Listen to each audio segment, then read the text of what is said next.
Everyone, बहुत ही important video है आप सभी के लिए। हम मैथ्स के कुछ सिंपल क्वेश्चन जो एग्जाम में पूछे जाते हैं वो डिस्कस कर रही हूँ, किस तरीके से हमें शॉर्ट ट्रिक से उसको करना चाहिए। सबसे इंपॉर्टेंट सबसे पहला है कि एक है 76429 दे रखा है। एक एक करके मैं डिस्कस कर लेती हूँ क्योंकि थोड़ा सा स्पेस कम है।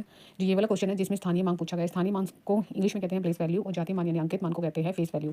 तो अगर स्थानीय मान नहीं पता है यानी कि आपको, तो इसमें जो क्वेश्चन दे रखा है फर्स्ट क्वेश्चन को देख लेते हैं। 76429 दे रखा है। इस क्वेश्चन को कैसे स्थानीय मान पूछा गया। तो स्थानीय मान वो होता है जहाँ पे आपका क्या पूछा गया है। स्थानीय मान में 4 पूछा गया तो ये 4 होता है। 4 के बाद जितनी डिजिट होती है उतनी जीरो लगा दिया जाता है। सेकंड थिंग, और जो अंकीय मान होता है, अंकीय मान किसका पूछा गया, 9 का पूछा गया तो 9 का एज इट इज 9 ही होता है। तो पहला क्वेश्चन हमने सॉल्व कर दिया कि सीखा कि हमने स्थानीय मान और अंकीय मान। एक क्वेश्चन इंपॉर्टेंट है सेकंड, जिसमें कहता है कि कई बार होता है कि जो हमारी प्लेस वैल्यू होती है वो पॉइंट में दी जाती है। सपोज मैंने जो डिजिट लिखी है ये लिखी है 7635 है।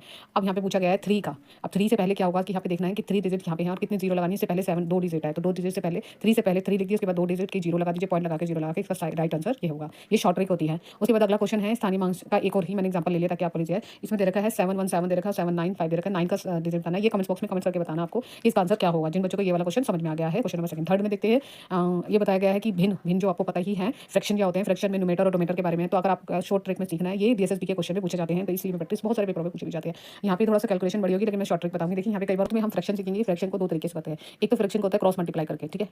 क्रॉस मल्टीप्लाई करके तब किया जाता है जब डिजिट की वैल्यू जो होती है वो कम होती है, यानी कि न्यूमेरेटर और डोमीटर की वैल्यू जो होती है सिंपल तरीके से। ये वाला क्वेश्चन छोटा है, पहले हम करेंगे इसको इजीली समझने के लिए। सबसे पहले क्या करना है, क्रॉस मल्टीप्लाई वाला फ्रैक्शन का सीखनी है। तो क्रॉस मल्टीप्लाई कैसे करेंगे, 1/3 है, ठीक है। इसको करेंगे 2/5 दे रखी डिजिट और 1/2 दे रखी है और 1/4 दे रखी है। इसको क्रॉस मल्टीप्लाई करो पहले 5 को नीचे वाली वैल्यू को, है ना, डोमीटर को डोमीटर से करोगे तो 5 आएगा और ये वाली वैल्यू को 3 को 2 से करोगे तो 6 आएगा। अब इन दोनों में से हमें सबसे पहले छोटा माइंड में रखना है, अपने स्मॉल फ्रैक्शन निकालना। तो स्मॉल फ्रैक्शन के लिए सबसे ये स्मॉल इससे बड़ा है तो इसको क्रॉस कर देंगे और ये राइट आएंगे। फिर 5 और 1 और 3 हमारा के बीच में और 1 और 2 के, तो 2 को इसे मल्टीप्लाई करोगे 1 से तो क्या आएगा 2 आएगा और 3 को से करोगे तो इन दोनों में से स्मॉल कौन सा है वो डिजिट को क्रॉस, और जो बड़ी है उसको क्रॉस लगा देना है। फिर सेकंड से करेंगे 1/3 को 1/4 से करेंगे 4 का आएगा तो 4 डिजिट आएगी। कैलकुलेशन थोड़ी सी लंबी हो जाती है तो इसमें, लेकिन आपकी स्पीड अच्छी होगी तो आप करोगे 3 3। तो इसमें से दोनों में से सबसे स्मॉल कौन सा है, तो यानी कि हमारा जो राइट आंसर है सबसे स्मॉल डिजिट 1/4 है। इसी तरीके से आप बिगर भी निकाल सकते हो। बिगर निकालने का कैलकुलेशन बहुत ईजी है, यहीं से कर लिया जी। अगर आपका माइंड कैलकुलेट करा है सबसे पहले कि 1/3 है और 5/2 है तो यहीं पर ही आपको पता चल जाएगा। बिगर निकालनी है तो 3 को करेंगे तो इधर 5 आएगा, इसको 2 से करेंगे तो इधर आएगा 6। तो यहाँ पे आपको बिगर माने ये क्रॉस हो गया, खत्म हो गया, इसको काट दो। अगला नंबर है 2/5 है। अब 1/2 का करोगे 5 का करोगे तो 5 आएगा, इधर 4 आएगा। तो 4 और 5 में से आप सभी को पता है बड़ी कौन सी डिजिट हो गई, 1/2 हो गई।